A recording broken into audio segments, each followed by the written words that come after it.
다 함께 주를 경배하세 찬송하고 예배시가 합니다.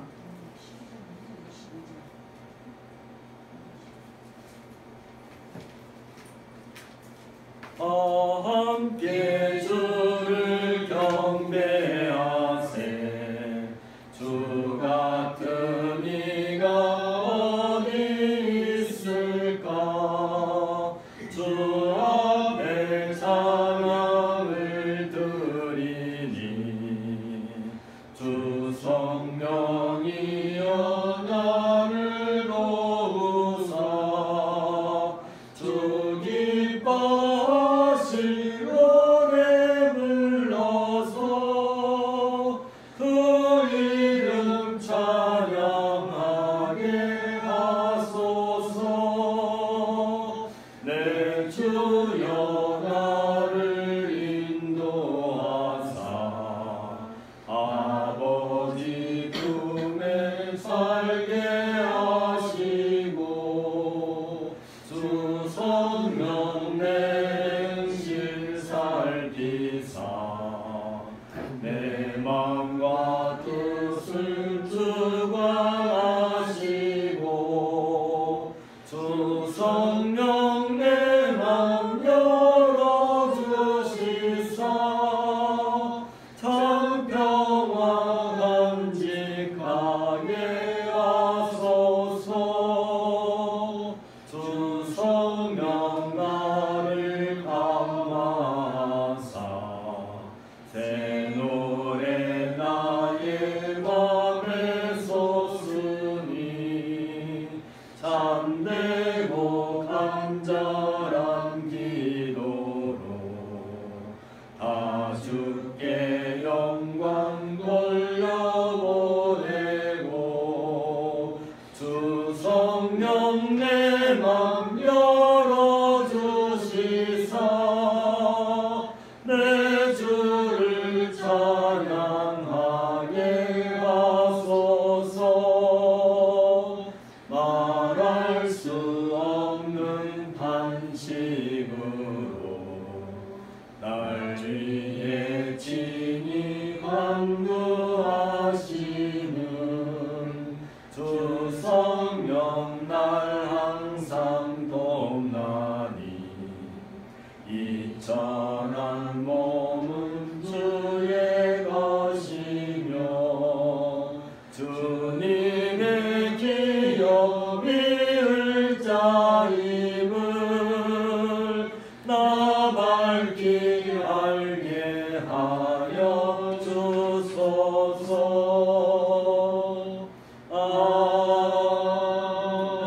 아멘. 어제 진문군과 나일양 혼인 예식을 우리 독일에 모인 100% 참사해서 우리가 예식을 잘 했습니다. 하나님께 감사드리고 오늘 점심은 그래서 진무가 점심을 대접을 해준답니다. 점심 맛있게 하겠습니다. 묵상기도 하고 예배를 시작했습니다.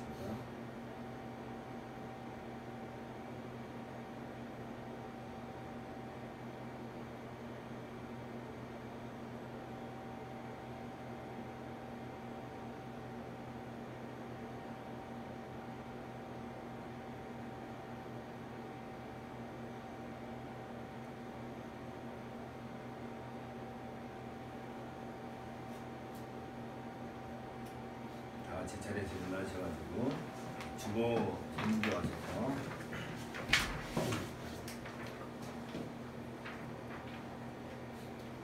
우리 마음을 주님께 들어올려 함께 고백합시다. 우리의 도움은 천지를 지으신 여호와의 이름에 있도다. 누가 우리를 그리스도의 사랑에서 끊으리요? 환난이나 곤고나 박해나 기근이나 적신이나 위험이나 가리랴. 기록된 바 우리가 종일 주를 위하여 죽임을 당하게 되며 도살할 양같이 여김을 받았나이다 함과 같으니라. 그러나 이 모든 일에 우리를 사랑하신 이로 말미암아 우리가 넉넉히 이깁니다. 기도하겠습니다. 사랑이 풍부하시고 한량하신 은혜로 우리를 언제나 감싸 주시는 하나님 아버지, 오늘도 거룩한 주의 성인을 우리에게 허락하셔서 우리가 주님 앞에 나와 예배할 수 있게 해주심을 감사드립니다. 하나님, 무엇보다도 우리 영이 들려올 영광을 받아 하나님의 자리에까지 올라갈 수 있도록 주님 도와주시고, 하나님을 온전히 예배하며 찬양하는 시간이 될 수 있도록 도와주시옵기를 간절히 기도드리옵나이다. 우리의 몸은 예수 그리스도의 십자가에 못 박혔을 때 같이 죽었고, 또 부활할 때 같이 살아나서 하나님께서 우리를 주의 보좌 앞으로 인도하신다는 사실을 우리가 믿사옵나이다.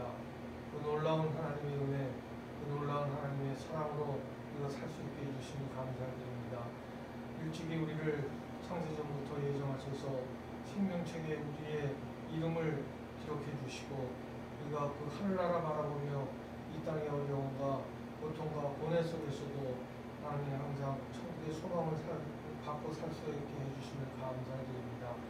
하나님 아버지, 도드림 모임 정말로 하나님께서 축복하여 주시고, 이 도드림 모임이 하나의 성령, 하나의 하나님, 하나의 주님 안에서 정말 하나 되는 마음으로 살 수 있게 해주시고, 서로가 서로를 낮게 여기고, 우리가 우리 일을 돌볼 뿐만이 아니라 우리가 남들의 일도 돌보는 그런 사랑이 가득한 공동체가 될 수 있도록 도와주시옵기를 간절히 기도드립니다. 하나님 아버지, 우리가 진정으로 품을 것은 그리스도의 마음인 줄 믿습니다. 그리스도의 그 십자가, 그리스도의 그 겸손함을 통해서 우리가 구원에 이르렀으니, 오직 그 믿음으로 인하여서 우리가 하나님의 구원을 얻었음을 믿습니다. 하나님의 예수 그리스도는 하나님의 본질상 같은 본체이시나 이를 거부하시고 우리를 위하여 이 땅에 내려오셔서 십자가에 못 박혀 죽으시는 것 같이 겸손함으로 우리를 섬기셨으니, 하나님, 우리가 살아가면서 서로를 섬기며 서로를 사랑하며 서로에게 공의를 베푸며 살아가는 우리를 될 수 있도록 도와주시옵기를 간절히 기도드립니다.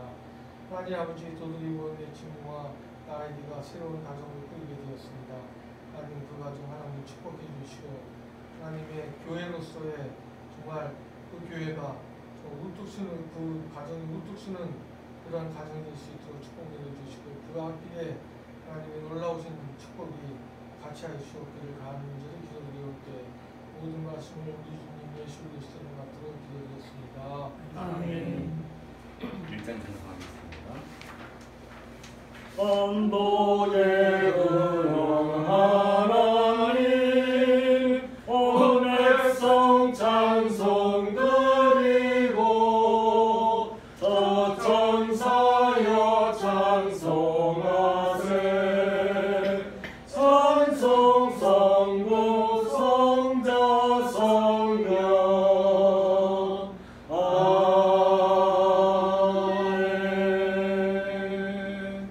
자리에 앉으시고요. 고백을 오늘 내 하나님 여호와께서 이 규례와 법도를 행하라고 내게 명령하시나니, 그런즉 너는 마음을 다하고 뜻을 다하여 지켜 행하라.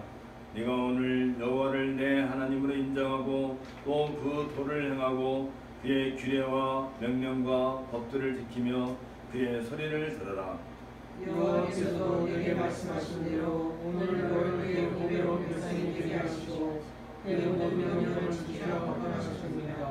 그런즉 여호와께서 너를 지으신 모든 민족 위에 뛰어나게 하사 찬송과 명예와 영광을 삼으시고 그가 말씀하신 대로 너를 내 하나님 여호와의 성민이 되게 하시리라. 제 고백을 같이 하겠습니다. 그러므로 우리가 그리스도를 대신하여 사신이 되어 하나님이 우리를 통하여 너희를 권면하시는 것 같이 그리스도를 대신하여 간청하노니, 너희는 하나님과 화목하라. 하나님이 죄를 알지도 못하신 이를 우리를 대신하여 죄로 삼으신 것은 우리와 여러분 그 안에서 하나님의 의가 되게 하려 하십니다. 제 복을 위한 묵상을 함께 하도록 하겠습니다.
선언과 믿음의 응답.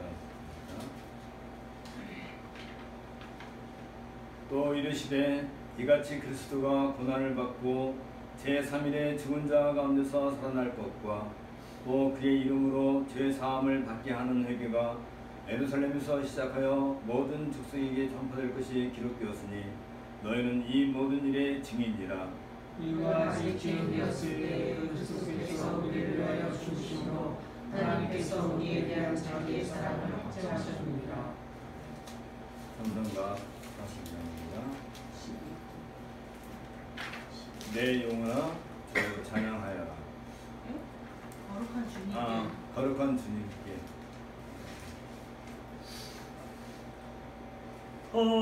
거룩한 주님께 예배를 드리세.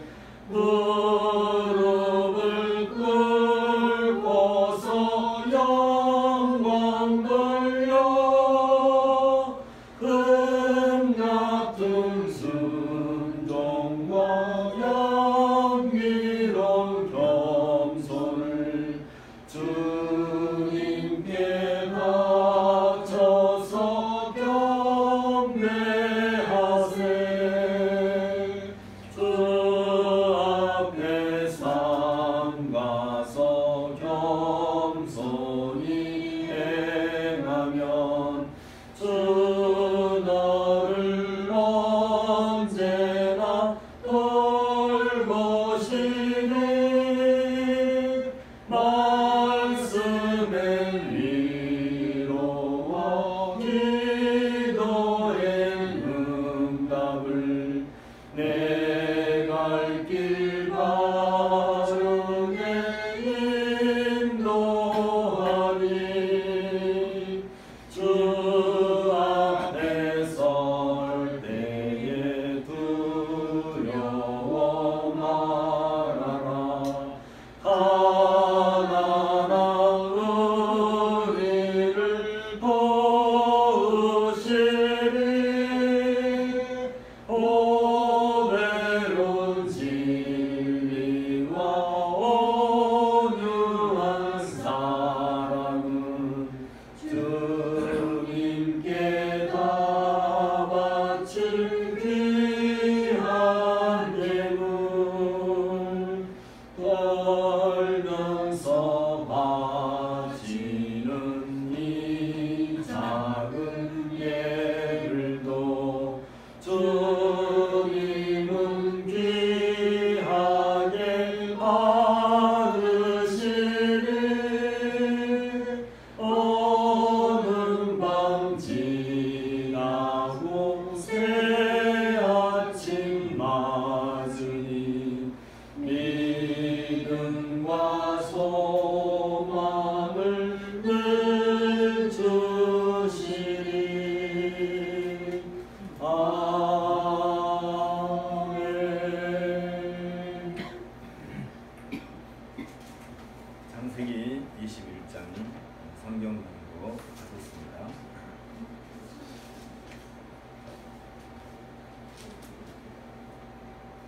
여호와께서 말씀하신 대로 사라를 도우셨고 여호와께서 말씀하신 대로 사라에게 행하셨으므로 사라가 임신하고 하나님이 말씀하신 시기가 되어 그년에 아브라함에게 아들을 낳으니 아브라함이 그에게 태어난 아들 곧 사라가 자기에게 낳은 아들을 이름하여 이삭이라 하였고 그 아들 이삭이 난 지 8일 만에 그가 하나님의 명령하신 대로 할 일을 행하였더라. 아브라함이 그의 아들 이삭이 그에게 태어날 때에 100세라. 사라가 이르되 하나님이 나를 웃게 하시니 듣는 자가 다 나와 함께 웃으리로다. 또 이르되 사라가 자식들을 젖먹이겠다고 누가 아브라함에게 말하였으리요마는 아브라함의 누명에 내가 아들을 낳았도다 하니라. 아이가 자라매 젖을 때 곧 이삭이 젖을 때는 날에 아브라함이 큰 잔치를 베풀었더라. 사라가 본즉 아브라함의 아들 애굽 여인 하갈의 아들이 이삭을 놀리는지라. 그가 아브라함에게 이르되 이 여종과 그 아들을 내쫓으라. 이 종의 아들은 내 아들 이삭과 함께 기업을 얻지 못하리라 하므로 아브라함이 그의 아들로 말미암아 그 일이 매우 근심이 되었더니 이르시되 내 아이나 내 여종으로 말미암아 근심하지 말고 사라가 내게 이른 말을 다 들으라. 이삭에게서 남은 자라야 내 씨라 부를 것임이니라. 그러나 여종의 아들도 내 씨니 내가 그러한 민족을 이루게 하리라 하신지라. 아브라함이 아침에 일찍이 일어나 떡과 물 한 가죽 부대를 가져다가 하갈의 어깨에 메워주고 그 아이를 데리고 가게 하니 하갈이 나가서 브엘세바 광야에서 방황하더니 가죽 부대에 물이 떨어진지라.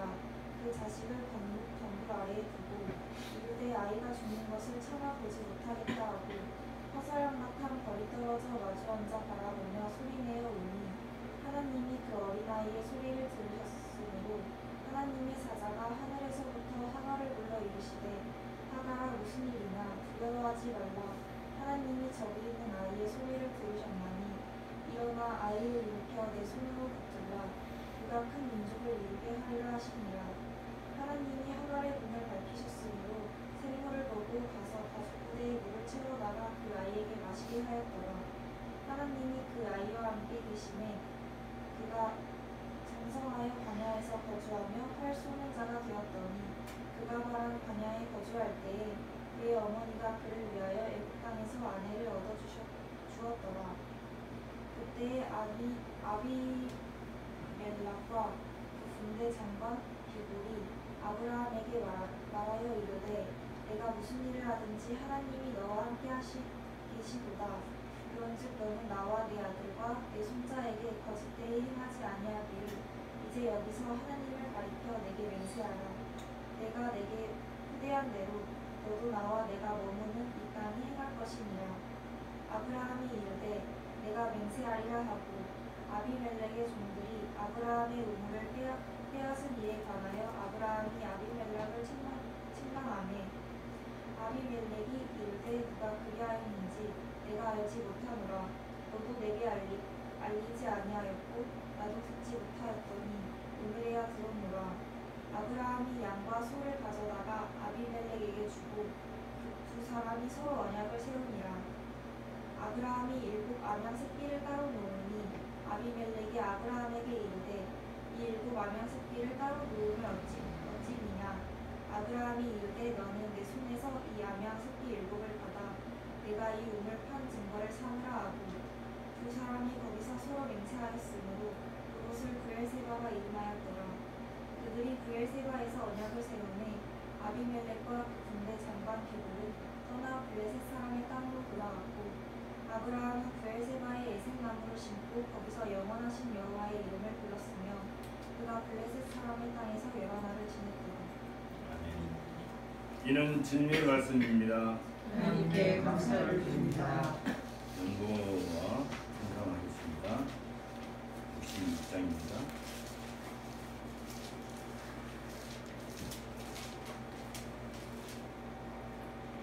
다 감사드리세.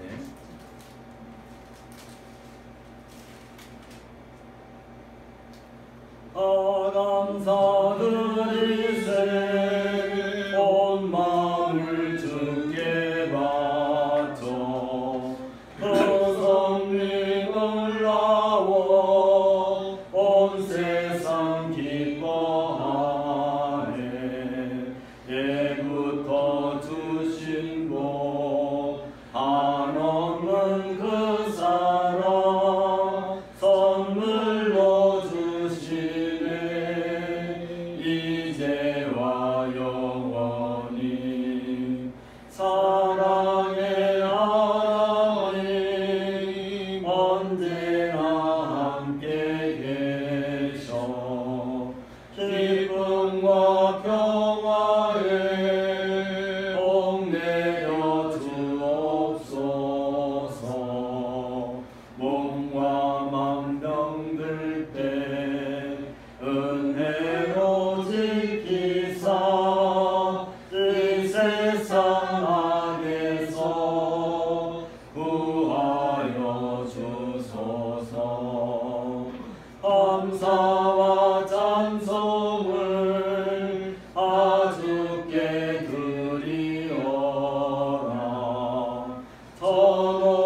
주되시어 천지를 친히 만드시고 그 가운데 주의 이름을 기록하시고 또한 사람을 만드시고 그들 마음 가운데 주의 거룩한 음성과 말씀으로서 함께 하신 그 은혜를 감사드리옵나이다.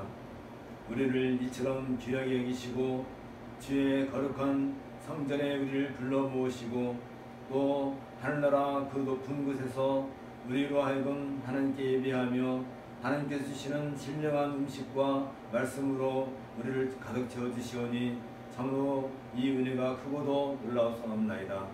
하나님, 우리를 이처럼 귀하게 여기시는 것은 우리들이 다름이 아니라 우리 주 예수 그리스도의 그 부활하신 것을 믿는 그 믿음을 가지고 있을 뿐만 아니라 그 사실을 온 땅에 널리 증거하는 증인으로서 우리를 세우셨기 때문인 줄 저희가 아옵나이다. 하나님, 우리에게 주 예수 그리스도의 부활과 그 하나님의 그 놀라운 은총이 아니었다 한다면 우리로서는 심히 불쌍한 자요 가난한 자요 이 땅에서 가장 빈곤한 자로 살 수밖에 없는 것을 고백하옵나이다. 우리가 이 땅에서 바라는 소망은 오직 하나이니 우리 주 예수 그리스도의 부활과 함께 다시 오실 그날을 소망하는 것이오며 또한 그를 통하여서 우리가 영원한 생명의 세계에 들어가서 주님과 더불어서 영영 세세토록 하나님의 영광을 찬양하는 것이온 줄 저희가 아옵나이다. 주님, 우리의 믿음이 헛되지 않게 하옵고 또한 우리의 믿음이 날로 더욱 강건하고 우리의 믿음이 날로 더욱 단단해져서 무엇보다도 우리 주 예수 그리스도의 그 놀라운 부활의 그 영광을 우리가 친히 참여하고 그 영광을 통하여서 우리 또한 하나님의 그 세계에 새롭게 부활할 그날을 소망하는 그 믿음을 더하여 주셨기를 간절히 바라고 원합니다. 하나님, 간절히 바라옵기는 이 땅에 있는 수많은 교회들이 이러한 하나님에 대한 믿음에 대해서 바르게 알지 못하고 우리 주 예수 그리스도의 메시아 되심과 부활하신 그 사실에 대해서 바르게 알지 아니하고 그저 각각의 자신들의 어떤 믿음이나 신념을 가지고 하나님께 와서 예배하는 것처럼 흉내를 내지 않는가 심히 두렵고 두렵사옵나이다.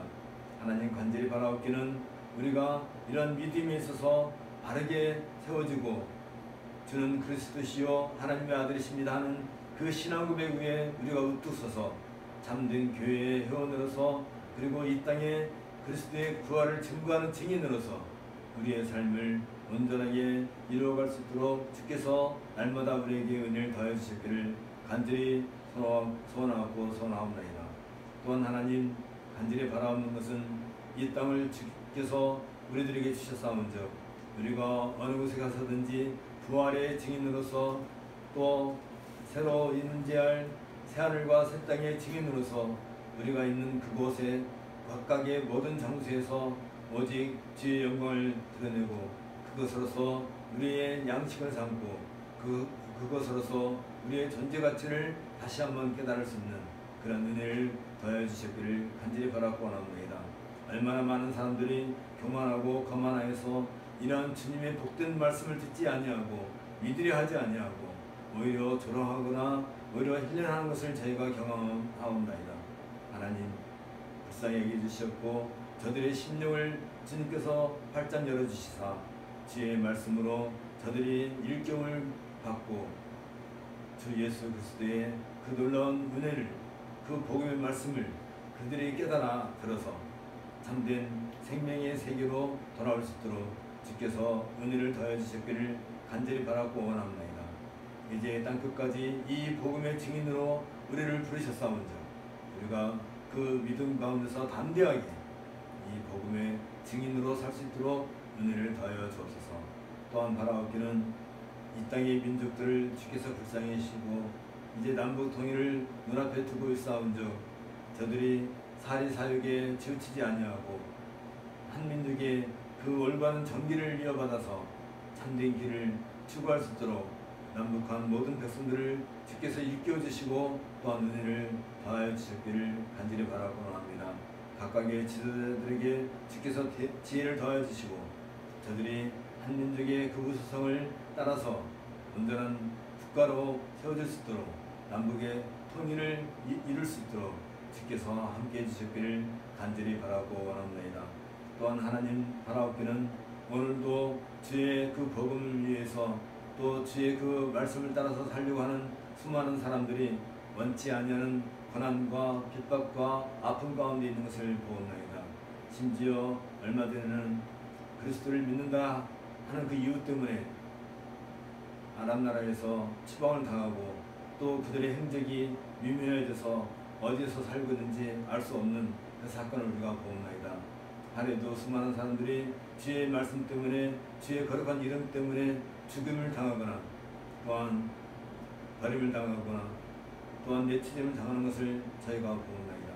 우리가 이처럼 평안하게 주의 말씀을 듣는 것이 얼마나 큰 복인지 그와 더불어 그 어려운 형편 가운데 빠져있는 주의 백성들을 주께서 기억하시고 저들에게 참된 위로와 평강으로 함께해 주시기를 간절히 바라옵나이다. 그들이 그 어려운 가운데 있다 할지라도 마치 생명을 위협당하는 그 상황에서라도 하늘에 계신 우리 하나님의 우편에 계신 부활하신 예수 그리스도를 바라보고 참된 믿음의 길을 갈 수 있도록 은혜를 더하여 주시옵소서. 모든 말씀을 우리 주 예수 그리스도의 이름으로 기도하옵나이다. 오늘은 사도행전 1장 그리스도의 왕권과 하나님의 나라라는 제목으로 말씀을 생각하고자 합니다. 먼저 사도행전 1장을 같이 읽도록 하겠습니다.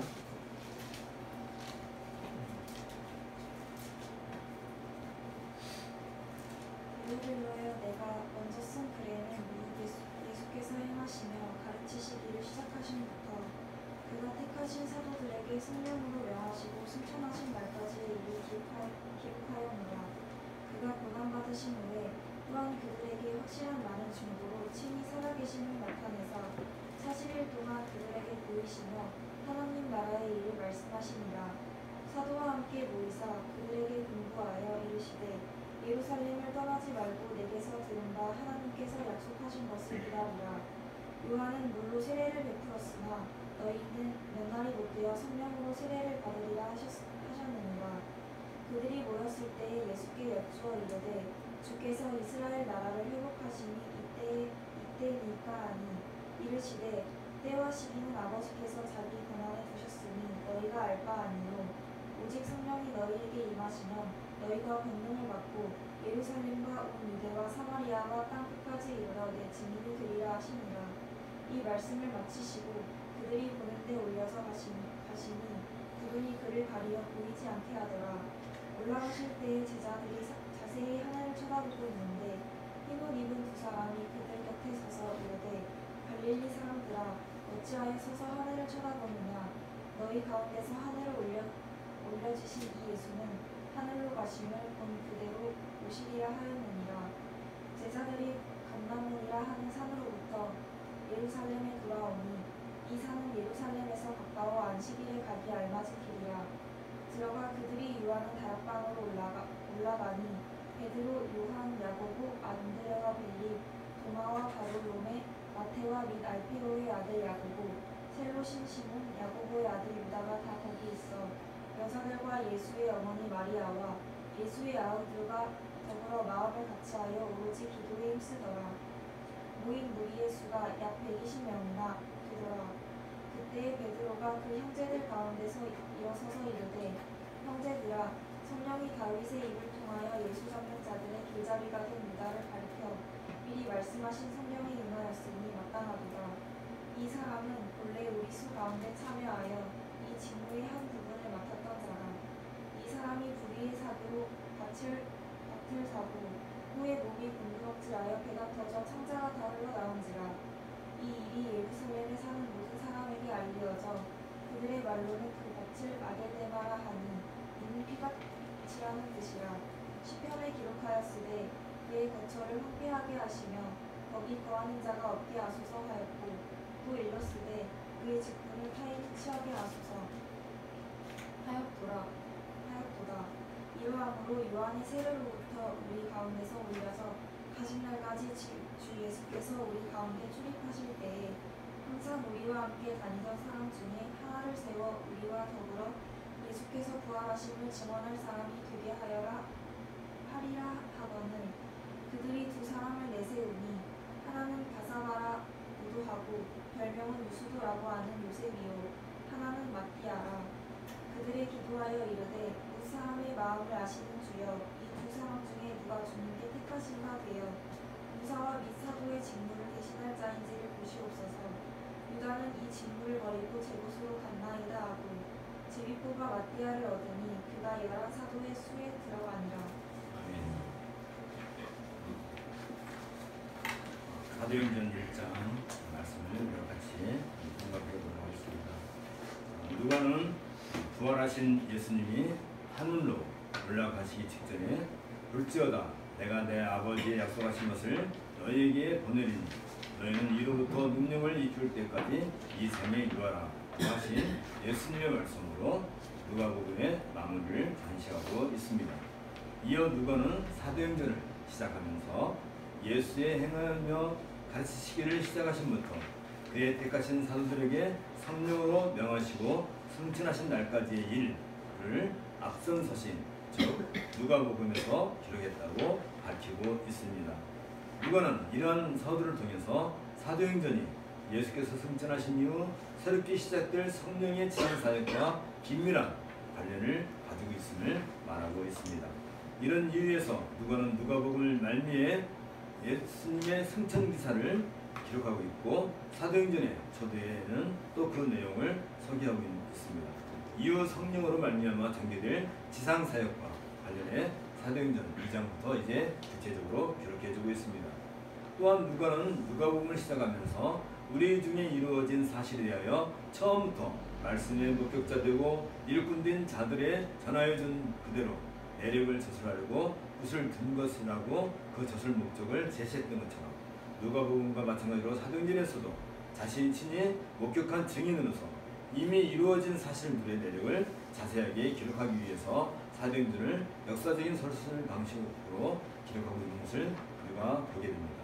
누가는 이 목적을 완수하기 위해서 누가복음에 기록된 예수님의 생애와 사도행전에 기록된 바울의 생애를 유사한 병행 방식을 통해 기술해주고 있습니다.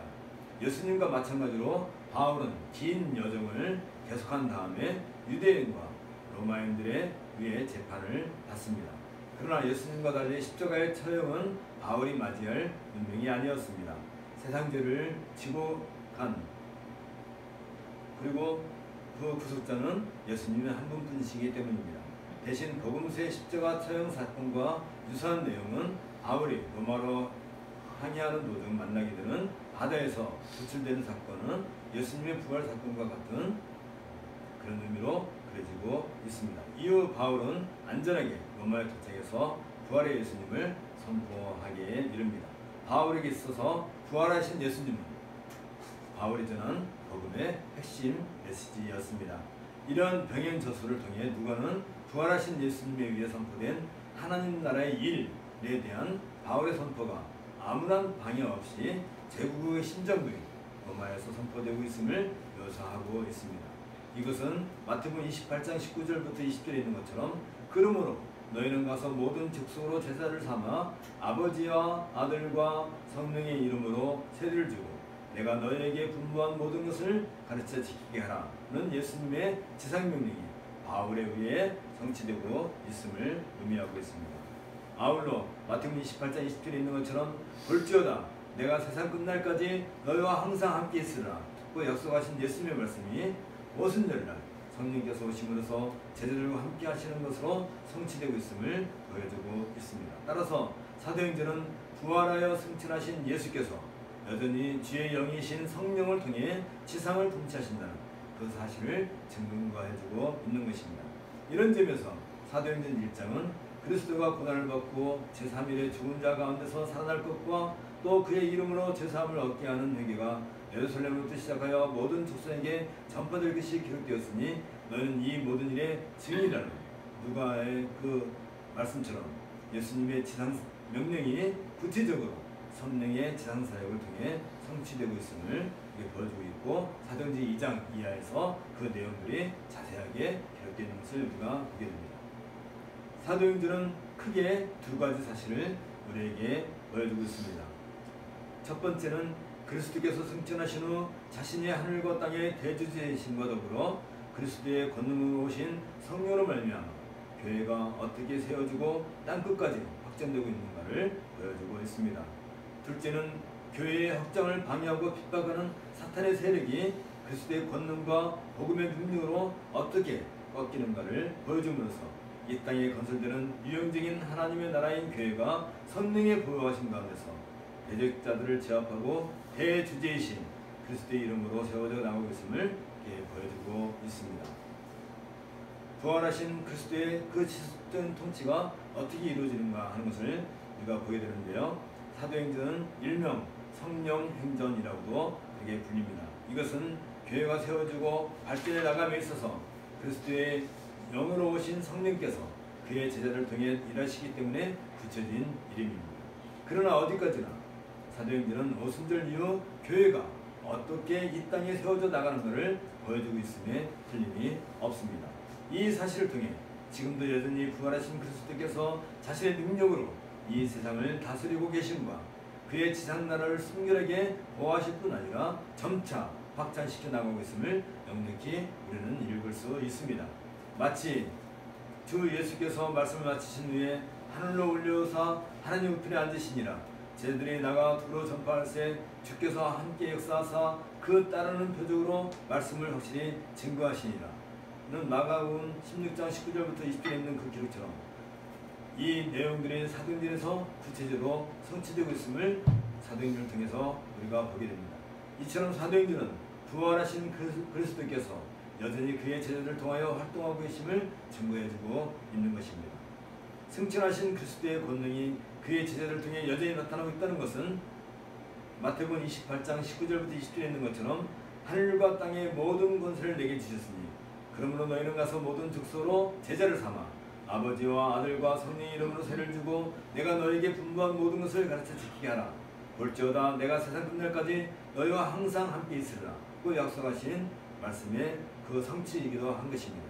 이것은 그리스도께서 승천하신 후에도 성령을 통하여 여전히 이 땅에서 그의 사역을 지속하고 있음을 증거해주고 있습니다. 이 사실은 지금도 우리와 함께 계시며 역사하시는 그리스도의 권능, 즉 성령께서 하시는 일을 바라보며 의지할 수 있는 그러한 증표이기도 합니다. 특별히 승천하시기 직전 그리스도는 그의 제자들에게 당부하신 말씀이 있는데 곧 오직 성령이 너에게 임하시면 너희가 권능을 받고 예루살렘과 온 유대와 사마리아와 땅끝까지 이르러 내 증인이 되리라 는 말씀이 바로 그것입니다. 이 말씀은 성령이 임하는 때부터 제자들은 부활하신 그리스도의 권능을 받고 복음의 증인으로서 새로운 삶을 살게 될 것을 말해주고 있습니다. 이 말씀을 통해 그리스도의 제자들이 구현해야 할 삶의 자세한 내용을 우리는 확인할 수 있습니다. 그리스도의 제자들은 사탄이 지배하고 있는 이 세상에서 성령의 권능을 힘입어 부활하신 그리스도의 증인으로서 모든 삶을 주께 의지하고 하나님의 나라를 비망하는 교회를 건설해 나가야 하는 것입니다. 따라서 사도행전은 성령의 권능을 입은 제자들이 어떻게 사탄의 세력과 싸워 승리해 나가며 증인으로서 삶을 살아가고 있는지를 생동감 있게 그려주고 있습니다. 하나님 나라의 표상인 교회 건설을 방해하는 사탄의 세력 앞에 굳건히 서서 싸워나가는 제자들이 살았던 삶의 원동 등이 어디로부터 오는가를 봄으로써 우리들 역시 역동적인 삶을 여전히 하게 됩니다. 실제로 사도행전은 2장부터 7장에서는 예루살렘에서 박해 세력에 대항하는 사도들의 삶을 그려주고 있고요. 8장부터 12장에서는 유대와 사마리아에서 하나님 나라의 건설과 그 대적자들과 싸움을 이렇게 묘사해주고 있습니다. 그리고 13장부터 28장까지에서는 증인된 제자들이 땅끝까지 하나님 나라의 복음을 전하는 모습을 그려주고 있습니다. 곳곳에서 제자들을 엄몰하는 세력 앞에서 의연하게 믿음을 지키며 오히려 악의 세력을 타파하고 그 앞에서 담대히 하나님의 복을 증거한 사도들의 삶이야말로 그리스도의 권능을 받은 성도들의 삶이 어떤 것인가를 대변해주고 있습니다. 오늘날 역시 사탄은 수단과 방법을 가리지 않고 그리스도의 교회를 핍박하며 엄몰하려고 가진 배경을 끊임없이 가리고 있습니다. 사도행전은 거룩한 교회가 어떻게 이런 문제들을 해결해 나가고 있는가를 잘 보여주고 있는 것입니다. 이러한 악의 세력 앞에서 우리들이 이겨낼 수 있는 유일한 무기는 오직 성령께서 주시는 그리스도의 권능을 힘입고 하나님 나라의 표상인 교회를 세워나가는 것입니다. 그러기 위해 현 시대의 역사 안에서 우리들이 처한 삶의 위치를 바로 파악하되 그리스도의 권능을 발현하는 그리스도의 몸된 교회를 중심으로 하는 삶을 우리는 살아가야 하는 것입니다. 부활하신 그리스도의 권능에 대해서 우리가 좀 더 생각해 보고자 합니다. 그리스도는 본래 하나님과 본체이며 하나님과 동등한 분이셨습니다. 그러나 하나님께서 자신의 인간에게 계시함에 있어 신적 존재로 나타난다는 것은 유능한 형상을 입고 있는 사람들로 하여금 많은 오해를 불러일으킬 수 있었습니다. 왜냐하면 인간들의 이지로서는 도저히 신적 존재의 나타남에 대하여 정확하게 이해하거나 받아들일 수 없었기 때문입니다. 뿐만 아니라 아담의 범죄 이후 인간의 이성은 죄로 말미암아 오염되어 있기 때문에 하나님의 현현에 대하여 바르게 이해할 수 없었습니다. 따라서 예수님은 유한한 인간에게 자신을 계시하기 위하여 사람들이 하나님을 가장 잘 이해하고 받아들일 수 있는 방법을 선택하셨습니다. 그것은 친히 인간의 형상을 입고 이 세상에 오셔서 인간과 더불어 공존하면서 하나님을 계시하는 방법이었습니다. 예수님은 인간 형상화라고 하는 방법을 선택하셨고 인간의 몸을 입고 이 세상에 오셨습니다. 이것을 가리켜서 성육신이라고 말을 합니다. 오랜 역사를 통해 기록된 구약성경은 바로 성육신으로 이 땅에 오실 메시아를 예고하고 있습니다. 그 결정체가 바로 보라 처녀가 잉태하여 아들을 낳을 것이요 그의 이름은 임마누엘이라 하리라 하셨으니 이를 번역한 적 하나님이 우리와 함께 계시다 함이라는 말씀 중에서 확인할 수 있습니다. 이렇게 오랫동안 메시아의 오심을 수많은 방법으로 예고해야 했던 것은 하나님이 인간의 몸을 입고 사람 가운데 오신다는 사실을 사람들은 도무지 믿을 수 없었기 때문입니다. 심지어 수천 년 동안 이러한 메시아 오심에 대한 약속을 받았던 유대인들조차도 정작 성육신하신 예수님을 거역하고 말았던 것입니다. 그리스도의 성육신은 사람들의 인격을 창조하신 하나님께서 사람들의 인격에 호소함으로써 친히 그 자신을 계시한다는 점에서 완벽한 계시 형태를 보여주고 있습니다. 이로써 그리스도께서 지상 생애 동안 친히 인류에게 보이신 계시를 통하여서 하나님의 계시를 전 인류 사회에 효과적으로 전할 수 있는 길이 열리게 된 것입니다. 이와 같이 예수님은 신적 권위를 가지고 그의 나라를 세우고 통치하는 왕으로 이 세상에 오셨습니다. 이 점에 대하여 요한복음은 영광의 왕으로 오신 예수님의 생애를 자세히 그려주고 있습니다. 그러나 예수의 왕적 권위는 사람이 가지고 있는 왕권과 같은 것으로 생각해서는 안 됩니다. 오히려 예수 그리스도의 왕적 권위는 본래 하나님이신 성자로서 발휘하는 권위에 근거하고 있습니다. 따라서 그리스도의 권위는 신적 권위를 가지고 있다는 점에서 지상에 있는 여타의 왕권과는 근본적으로 구별되는 것입니다. 이러한 그리스도의 권능은 그가 죽으면서 부활하면서 하나님의 영광을 입으심으로써 더욱 명확하게 나타납니다. 즉 승천하시어 하나님 우편에 앉아 계심과 만물이 그 발 앞에 복종함과 보좌에서 산자와 죽은 자를 심판하심과 영원토록 영광과 존귀를 받으실다는 점에서 그리스도의 권능이 역력하게 나타나게 되는 것입니다. 특히 그리스도의 재림 후에 그의 권능은 더욱 확연하게 드러날 것입니다. 반면에 육신을 입고 십자가에서 죽으시기까지의 지상 생애 동안을 순환이라고 하는데 이 기간이라 할지라도 예수님은 친히 우주의 왕으로서 존재하시며 자신의 권능을 행사하시는 분이십니다. 그리스도의 이 권능은 시간과 공간을 초월한 영원한 왕권을 행사하시면서 더욱 확실하게 증명이 됩니다. 이 지상의 왕권과 같이 제한적이거나 불완전하지 않고 완전하며 영원한 왕권을 행사하시는 것입니다. 또한 그의 권능은 본래부터 소유하고 있는 본질적인 왕권이며 아무런 제약과 제한을 받지 않는 초월적이며 절대적인 왕권으로 나타나게 됩니다. 결코 상대적으로 평가를 받거나 비교받는 상대적인 왕권이 아니었던 것입니다. 이런 점은 예수 그리스도께서 가지신 왕적 권위의 우월성과 영원성 그리고 절대성의 근거가 되는 것입니다. 이런 권능이 행사되는 것이 바로 우주적인 하나님 나라이며 이 나라를 가리켜서 권능의 왕국이라고 우리가 부르고 있습니다. 이제 온 세상에 펼쳐질 그리스도의 왕국, 권능의 왕국이 어떻게 나타나가 하는 것을 우리가 같이 또 생각해 보도록 하겠습니다. 그리스도의 왕국은 지상 국가의 현상과는 현저한 차이가 나타납니다. 이런 점에서 바리새인들이 예수님에게 하나님의 나라가 언제 임하냐고 묻자 하나님의 나라는 볼 수 있게 임하는 것이 아니요 또 여기 있다 저기 있다고도 못하리니 하나님의 나라는 너희 안에 있느니라고 대답하심으로써 메시아 왕국은 지상에 속한 나라가 아님을 예수님은 분명하게 밝혀주셨습니다. 그럼에도 불구하고 예수님 당시의 유대인들은 후기 유대주의 영향을 버리지 못하고 유대의 묵시로 찌인 메시아 왕국권을 고집하며 히브리 민족 중심의 메시아 왕국이 건설될 것을 그들은 고대하고 있었던 것입니다. 유대인들에게 국한된 메시아 왕국 사상은 이사야 선지자가 예언한 그날의 이새의 뿌리에서 한 싹이 나서 난민의 기운 설 것이요 열방이 그에게로 돌아오리니 그 거룩한 곳이 영화로우리라는 말씀을 오해해서 발생되었습니다. 그들은 메시아가 옴으로써 다윗의 왕국이 회복될 것과 그때 잃어버린 왕국의 영혼을 되찾고 이스라엘의 전 세계를 지배하는 평화의 왕국에 세울 것이라는 민족 우월주의와 선민의식이라고 하는 편협한 사상에 붙잡혀 있었습니다. 이처럼 유대주의자들은 우주적인 하나님 나라를 히브리 민족 중심의 나라로 축소시킴으로써 메시아 왕국을 이 지상에 속한 나라 정도로 여기고 말았던 것입니다.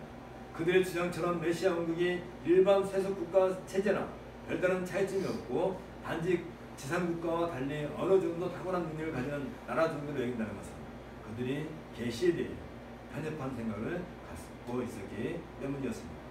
유대주의 사상에 근거한 편협한 메시아 왕국가는 예수님의 12제자들에게도 여전히 발견되고 있습니다. 야고보와 요한은 그의 어머니를 통해서 예수님께 왕국을 세우실 때 그 좌우편에 앉을 수 있게 해달라는 엉뚱한 부탁을 하기도 했습니다. 또한 이 이야기를 들은 나머지 제자들까지도 은근히 시기하고 분을 내면서 자기들이 먼저 선수를 치지 못할 것에 대해 분노를 내비칠 정도였습니다. 예수님의 제자들조차 예루살렘에서 예수님의 해를 받으시고 십자가에서 죽으심으로써 완성하게 될 영광된 하나님 나라에 대하여 올바른 이해를 못하고 있었던 것이었습니다.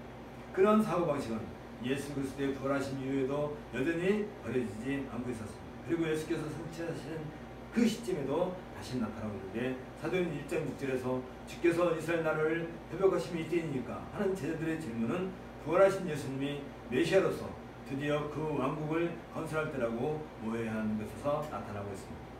그러나 주님은 때와 기한은 아버지께서 자기의 권한에 두셨으니 너희 알 바 아니요 라고 하시며 단호하게 그들의 편협한 사상을 책명하셨습니다. 그리고 우주적이며 거시적인 메시아 왕국 건설을 선언하시게 됩니다. 사도들이 관심을 기울여야 할 점은 바로 이것입니다. 사도들은 하나님의 영적인 왕국을 전도하고 섬기는 데에 자신을 헌신해야 했던 것입니다. 오직 성령이 너에게 임하시면 너희가 권능을 받고 예루살렘과 온 유대와 사마리아와 땅끝까지 이르러 내 증인이 되리라는 이 말씀은 그리스도의 권능으로 말미암아 전 세계의 영적인 왕국이 건설될 것이라는 바로 그 선언이었습니다. 그 나라는 성령의 권능으로 세워지는 새로운 나라가 될 것입니다. 그리고 마침내 영광의 왕이신 예수 그리스도에 의해 다스려지시며 하나님의 나라를 회복하는 영적인 통치기관인 교회가 이 땅에 건설될 것입니다. 이 교회를 가리켜서 은혜의 왕국이라고 하는 것입니다. 이제 성령의 권능으로 건설될 그리스도의 왕국, 은혜의 왕국에 대해서 우리가 좀 더 생각해 보고자 합니다. 그리스도는 부활하신 후 40일간 이 땅에 계시면서 하나님 나라의 일에 대하여 그의 제자들에게 가르치셨습니다. 그리고 사도들에게 분부하시기를 예루살렘을 떠나지 말고 내게 들은 바 아버지의 약속하신 것을 기다리라. 요한은 물로 세례를 베풀었으나 너희는 몇 날이 못되어 성령으로 세례를 받으리라고 약속하셨습니다. 이러한 일련의 가르침 속에서 하나님의 나라 일과 성령의 권능 사이에 밀접한 관계가 있음을 우리는 알게 됩니다. 곧 하나님 나라의 일은 성령으로 말미암지 않고서는 불가능하다는 사실을 여기서 암시해주고 있습니다. 왜냐하면 하나님의 나라는 곧 메시아이신 예수 그리스도에 의해 다스려지고 완성되어야 하며 이제 메시아이신 그리스도가 승천하시면 그 일을 이루어 나가실 성령이 오시기 때문입니다. 따라서 하나님 나라의 일을 수행하여야 할 사도들에게 있어서 성령의 권능을 힘입는 일이 가장 급선무였습니다. 그래야만 그들이 하나님 나라의 일을 이루어가는 삶을 살 수 있기 때문입니다. 그리스도께서는 일찍부터 성령에 의하여 소개해 주셨습니다. 요한복음 14장 16절부터 17절에 있는 것처럼 내가 아버지께 구하겠으니 그가 또 다른 보혜사를 너희에게 주사 영원토록 너희와 함께 있게 하시리니 저는 진리의 영이라고 말씀하신 바 있습니다. 또한 요한복음 14장 25절부터 26절에 있는 것처럼 보혜사 곧 아버지께서 내 이름으로 보내신 성령 그가 너에게 모든 것을 가르치시고 내가 너에게 말한 모든 것을 생각나게 하시리라고 하심으로써 성령은 그리스도의 이름으로 다시 오실 그리스도의 영이심을 밝히셨습니다. 그리스도의 영으로 오시는 성령은 내가 아버지께서 너에게 보낼 보혜사 곧 아버지께로서 나오시는 진리의 성령이 오실 때 그가 나를 증거하실 것이요 라고 하신 말씀처럼 그리스도를 밝히 드러내시는 바로 그분이십니다. 이처럼 성령은 육신을 입고 이 세상에 오셨다가 승천하신 예수님 대신에 다시 영으로 오신 하나님이십니다.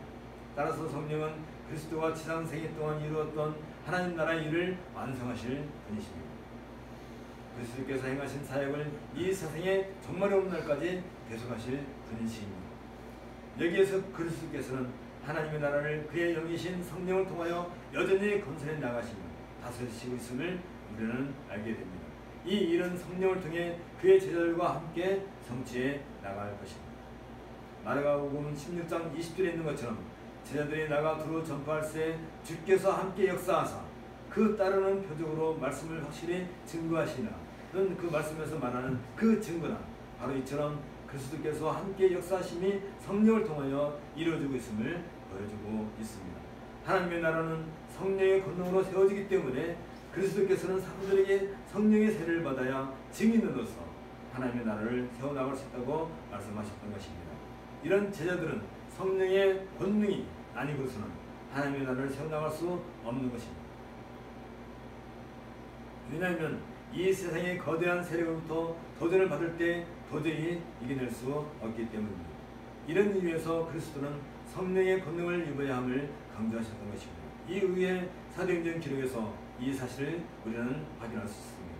이후 전개되는 사도행전은 성령의 권능을 힘입은 사도들이 증인으로서 어떻게 하나님 나라를 표방하는 교회를 이 땅에 건설해 나가는 것을 잘 보여주고 있습니다. 그런 점에서 우리는 이제 그리스도의 제자들, 사도들이 무엇을 하는 것인가에 대해서 다시 한번 생각해 보게 됩니다. 그리스도께서 승천하신 후 제자들의 수가 약 120명이나 된 것을 보게 되면 이미 그들은 교회의 조직을 이룰 만큼 충분한 기초가 되어 있음을 우리는 보게 됩니다.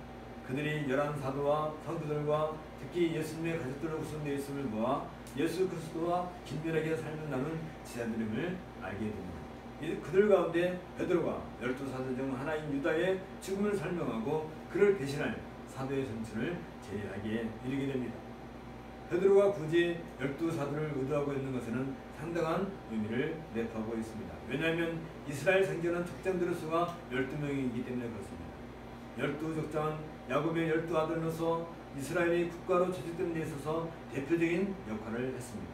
그러므로 12족장은 이스라엘의 대표이며 상징이라고 할 수 있을 것입니다. 따라서 예수께서 12제자를 삼으신 것은 우연한 일이 아니었습니다. 예수님은 구약의 12지파로 구성된 옛 이스라엘 대신하에서 새 이스라엘을 상징하는 의미로서 12사도를 택하셨던 것입니다. 그러므로 12사도의 수를 다시 채운다는 것은 이제 새롭게 영적 이스라엘을 상징하는 교회의 조직을 세움에 있어서 새로운 역사가 시작되고 있음을 암시해주고 있는 것입니다. 베드로는 사도로서의 자격을 요한의 세례로부터 우리 가운데서 올려하신 날까지 주 예수께서 우리 가운데 출입하실 때 항상 우리와 함께 다니는 사람 중에 하나라고 제안하고 있습니다. 왜냐하면 복음은 역사적인 행적이기에 그리스도의 역사적인 행적을 친히 목격한 사람만이 그 증인이 될 수 있기 때문입니다. 그리스도의 부활에 대한 그 복음은 어떤 이념이나 이상을 세우는 것이 아니라 그리스도의 역사적인 구속 사건을 근거하고 있어야 하는 것입니다. 따라서 복음 자체가 그리스도의 삶을 통해 계시로서 인류에게 주어져야만 하는 것입니다. 그러기에 베드로는 여기 22절에 있는 것처럼 우리로 더불어 예수의 부활하심을 증거할 사람만이 사도가 될 수 있다고 단언하고 있는 것입니다. 여기에서 사도성을 찾아볼 수 있는데 곧 역사의 현장에서 직접 예수 그리스도의 계시를 접하고 이를 증거하는 것만이 진정한 사도임을 우리는 알게 됩니다. 이와 달리 바울 사도는 부활하신 그리스도로부터 직접 계시를 접하고 증거한다는 점에서 12사도와는 구별된 사도로 세움을 받기에 이른 것입니다. 이런 점에서 사도시대 이후에는 더 이상 사도가 존재하지 않습니다. 이후 시대에는 사도로부터 전하여진 예수 그리스도의 구속되신 복음을 전수하여 전할 뿐입니다. 때문에 복음을 전하는 자는 사도들이 전하지 않은 것을 전할 수가 없습니다. 만일 사도들이 전하지 않은 복음을 전한다면 그는 거짓 증거자가 되는 것입니다. 증인이란 보고 들은 것을 사실대로 증언하는 사람입니다. 자기가 보고 듣지도 않은 것을 자기 마음대로 상상하여 전한다는 것은 이미 객관된 사실을 떠나 있기 때문에 증인으로서 자기에게 없는 것입니다. 따라서 사도 이후의 교회는 사도로부터 전해진 복음만을 전파하고 이 복음이 오염되거나 훼손되지 않도록 지키고 보존해야 할 책임이 있습니다. 교회가 이 일을 등한시하고 자기들의 조직체를 확장하거나 사회 변혁을 추구할 목적으로 복음을 변제시키거나 왜곡시키는 일은 결코 용납할 수 없는 배도 행위인 것입니다. 그러므로 교회가 교회로서 바른 이치를 갖고 있는가 하는 문제는 매우 중요합니다. 이런 차원에서 교회는 사도들의 가르침을 근거한 복음의 통일성, 그리고 하나님께서 선택하신 백성들의 모임으로서 우주적인 공동체를 이루고 있는 보편성, 복음을 전수하고 하나님의 나라인 교회를 이루어나가는 데 있어서 세상과 구별되는 거룩성 또는 순결성을 가지고 있어야 하는 것입니다. 사도들은 교회의 창설직으로서 말씀과 교회를 세우는 일에 도움받았습니다. 교회는 사도들이 세운 말씀을 보존하고 해석하며 선포하는 권위를 유일하게 가지고 있는 기관입니다. 이 사실에서 교회가 존재해야 할 이유가 발견됩니다. 하나님께서 교회에게 주시는 권위가 바로 여기에서 나오게 되는 것입니다. 이 사실을 떠나서 교회는 그 어떤 존재의 의미와 권위도 주장할 이유가 없습니다. 교회가 이러한 세 가지 속성, 즉 통일성과 보편성과 거룩성 중 하나만이라도 소홀히 여길 때 하나님을 배도하고 폐역하는 길로 접어들게 되는 것입니다. 때문에 항상 교회는 역사적인 이치를 발견하고 있어야 하는 것입니다. 이럴 때 하나님은 그의 교회를 보존하시고 그 교회를 통해서 하나님 나라의 일을 이루어 가시는 것입니다. 하나님께서 그의 나라를 세워나가신다는 구체적인 일은 12사도를 선택하는 일에서 우리가 확인할 수 있었습니다. 예루살렘 교회는 요셉과 마띠아를 청하여 사도로 선택할 때 하나님은 일반적으로 널리 알려주고 성도들의 마음에 들었던 요셉보다는 오히려 잘 알려지지 않았던 마띠아를 선택함으로써 교회가 본인의 모습으로서 서갈 수 있도록 하셨습니다. 언뜻 보면 요셉이라는 사람이 훨씬 극망이 있어서 사람들의 마음을 끌 수도 있었습니다. 그가 얼마나 유명한지 그의 별명이 바사바라 또는 유스드라 라고 할 정도로 그의 이름이 널리 알려진 것을 보아서 우리가 짐작할 수 있습니다. 그러나 하나님은 숨겨진 사람 마띠아를 선택하셨습니다. 이런 일에 있어서 교회가 순전하게 하나님의 뜻을 따라야 하는 것입니다. 그러기 위해 교회를 다스리시는 하나님의 통치를 인정하고 그 사명을 바르게 인식하고 있어야 하는 것입니다. 교회가 그 본연의 이치를 지키고 있을 때 그 구성원 하나하나를 하나님께서 친히 인도하시면서 그 개인의 삶이 하나님 앞에 의미 있게 되기 때문입니다. 교회가 그 역할을 감당하지 못할 때에는 결코 개인의 삶도 방향을 찾지 못하고 무의미한 삶을 살고 마는 것입니다. 이제 하나님께서 이 교회를 어떻게 인도하실까 하는 것을 우리는 사도행전 2장을 통해서 또한 보게 될 것입니다. 사도행전 2장은 또한 우리에게 그 교회가 어떻게 세워지는가 하는 것을 명확하게 우리에게 증거해 줄 것입니다. 함께 기도하겠습니다.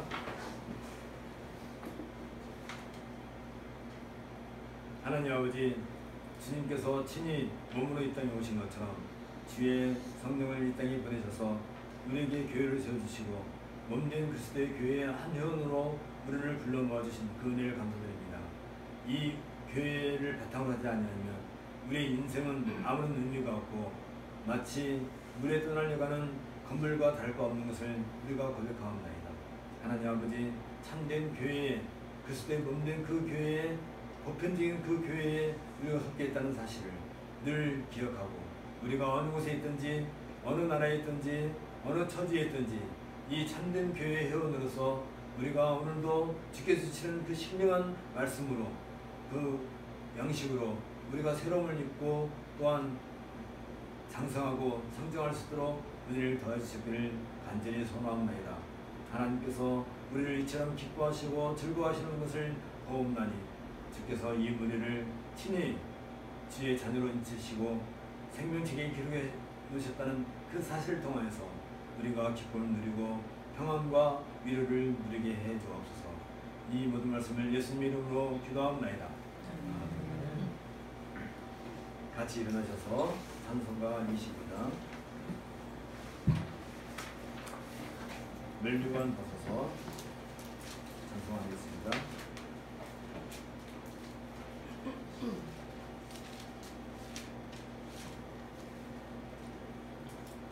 멜류관 벗어서 주 앞에 드리세 저 천상의 쁜 노래가 온 땅에 퍼지네 레오나 깨어서 주 찬송하여라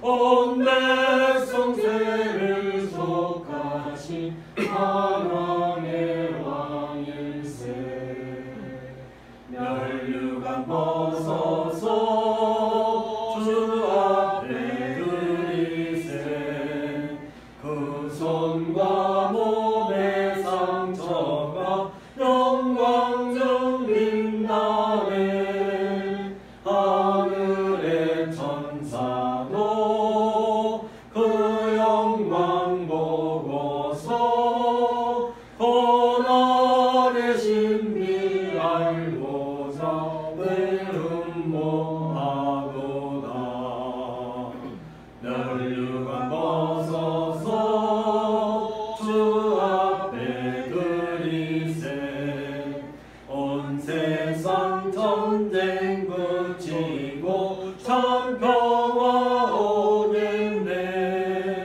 주 보좌 앞에서 온 백성 엎드려 그 한량없는 영광을 늘 찬송합니다.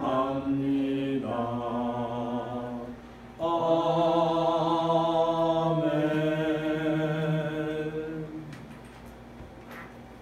여호와는 내게 복을 주시고 너를 지키시를 원하며 여호와는 그의 얼굴을 내게 비추사 은혜 베푸시를 원하며 여호와는 그 얼굴을 내게로 향하여 두사 평강 주시기를 원하노라. 아멘. 찬송 3장 성령하고 묵상기도하고 마칩니다.